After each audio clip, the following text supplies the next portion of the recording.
David Brewster with another 3 for All. This is 3 Brad Gillis and Jeff Watson licks from 1983, and we're going to be talking about Night Ranger again. And I did feature Night Ranger in a Chordplay episode last year where we looked at some of their chords, and rhythm work. And I'm finally getting around to featuring, some of Brad and Jeff's licks. And both these players are just monsters, from the 80s.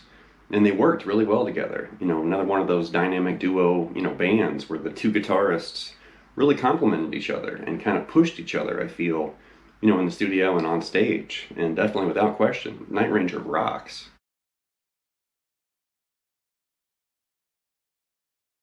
Both these players are monster rock guitarists, and you got to think Brad Gillis, of course, filled in for Randy Rhoads after Randy passed and toured with Ozzy on the Speak of the Devil tour. So that's impressive right there. But then all of his, whammy bar tricks and the dive bombs and harmonics and all these manipulations with the bar, very expressive and interesting. And definitely before Steve Vai, because Vai was already working with Zappa, but Steve Vai wasn't really popular yet. So before Steve Vai, became the whammy king, you had Brad Gillis, and Brad did lots of really interesting things, kind of taking some cues from Van Halen, but he definitely had his own kind of approach and style using it. And then Jeff Watson, of course, the 8-finger tapping wizard, crazy tapping licks and these wide intervalic, sequences and very aggressive playing. And like I mentioned a minute ago, both these players really complemented each other and pushed each other because you can hear it and you can see it, in live concert footage. Definitely a powerhouse guitar band for sure.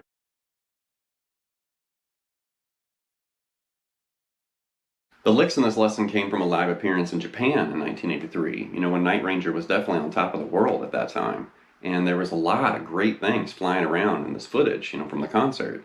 So it was really hard to pull, licks from this concert because there was so much going on. But I did find, some really interesting things from both players, and there's going to be some surprises as we move along. So here we go. The first thing I'm going to share here is Brad Gillis's Ferrari trick with a whammy bar. And this is just a bonus, I'm starting the lesson off with an extra thing. And I just stumbled upon this and I remembered it. I hadn't seen it in a long time and I was like, man, that's so cool. So Brad mimics a Ferrari, with his guitar. And I'm going to play the clip. This actually didn't come from the Japan footage. It's from his old Starlicks instructional video. But he basically hits a harmonic right here over the 9th fret on the low E and A. And he has the volume off. So he hits an harmonic right there on the low E and A on the 9th fret, which creates, it's not really a pure like natural harmonic. It creates additional overtones right there. But on the 9th fret, and then you're going to hit those two, you're going to literally come over here and grab your bar with your fret hand and then manipulate the volume control with your pick hand. You also want to dive the bar before you raise the volume. And then you're going to slowly raise the bar up, almost like you're, racing faster in the Ferrari, like this. Let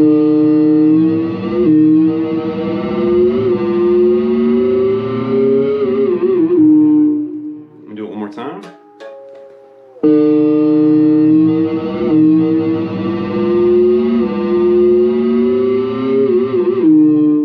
And at the end, he basically mimics downshifting in the Ferrari, which is so cool. Let me try it one more time.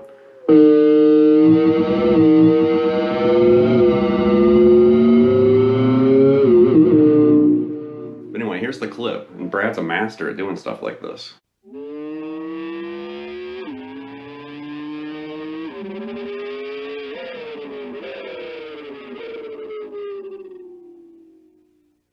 First lick also comes from Brad, and this is technically the intro to Rumors in the Air, and he's doing these really flute-like volume swells, which I'm a sucker for this kind of stuff. And when I think of volume swells on the guitar, of course I think of Cathedral, from Van Halen, or maybe the Echo Etude, from Yngwie. But the intro to Rumors in the Air, which is the first lick, is something like this.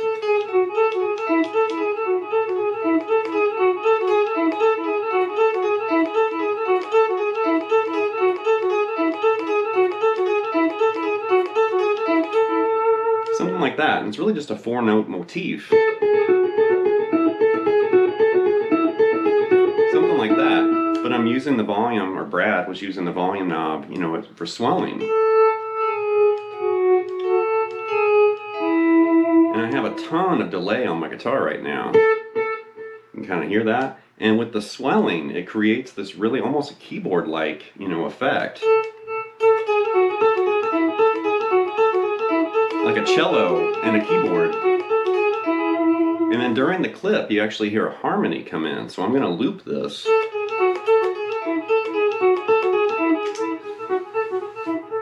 And then you hear a harmony up here, like this.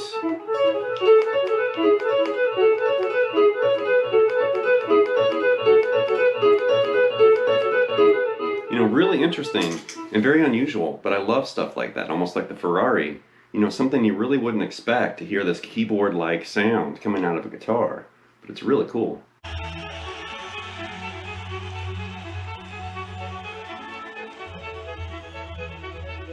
Next idea comes from Jeff Watson, and it's this really unusual tap bending lick. And honestly, I'm just going to go ahead and reveal, I can't really do the 8-finger tapping that Jeff's kind of notoriously known for. That's very hard and specific and refined, and something I just really have never gone, you know, to kind of seek that out or worked on that. But this I can do, and it's something like this. One more time. So right there, we're literally just on the G string, and we're spelling out like this fragment of a scale. But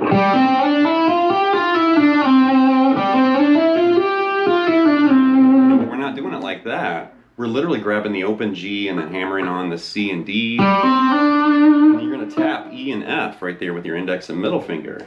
And when you tap that E and F, when you get to F, you're going to basically bend behind the tap and raise that F up to a G, like this. And that's really unusual and different.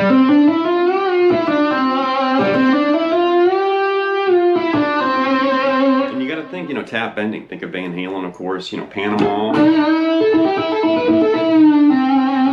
you know, Steve Vai, an Attitude Song. This is really different because we're basically, you know, tapping, and then after we've tapped that last note, that F, you're bending while you're still, you know, holding that tap note, which is really unusual and different, but I like it. You can do it on other strings, like try it on the B string. You know, really different and interesting. But one more time on the G.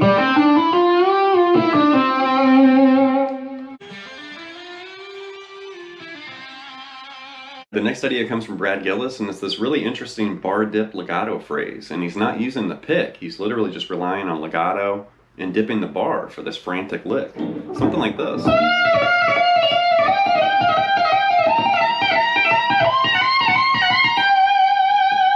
One more time.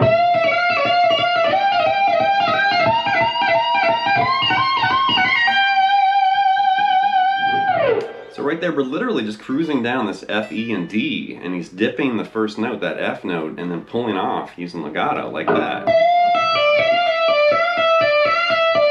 And that's really demanding on your fret hand. It's definitely going to shape up and strengthen up, you know, your fret hand, because you're not picking at all. You're totally relying on that left hand strength, or fret hand strength.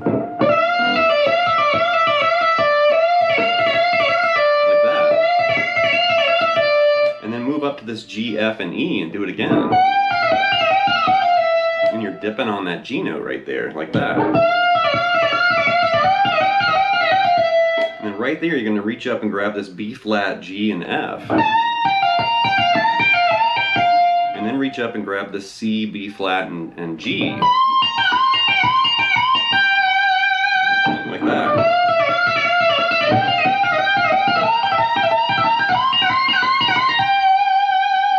Really unusual lick, and it sounds like something that's not a guitar. It almost sounds, you know, like a weird like woodwind or you know, like a brass instrument or something.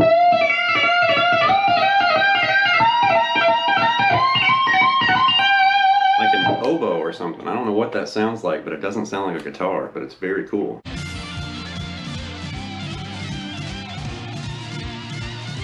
Here's a bonus lick from this footage, and it's technically Jeff Watson's last lick in the Don't Tell Me You Love Me guitar solo, and it's this shreddy, you know, scale sequence. Something like this.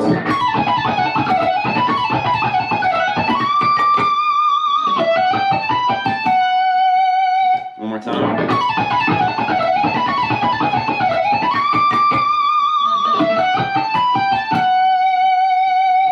Right there, we're literally coming down this really typical sequence. It's like a sequence of 4, like that. And you're just slowly, you know, coming down right there. And when you grab grab this E note, you're going to go all the way up those 6 notes and start it over again. And then do it again.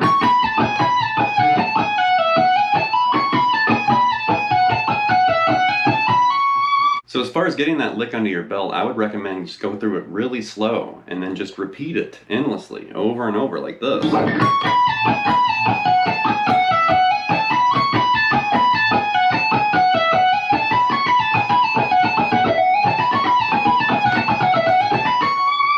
And there I'm basically using half and half. It's half picked, half legato. Jeff might be picking a little bit more than I am, but I do hear some legato in there too, some hammer-ons and pull-offs. And I think that gives it a nice balanced sound. It's not all picked and it's not all legato. It's half and half, like that. And then it ends with this little, which is really tasty there at the end too. And I would take that idea and move it around. Try other fingerings and scale positions and tonalities and stuff like that. Take that one idea and see if you can turn it into 10 or 50 or 100 or whatever. But one more time with this.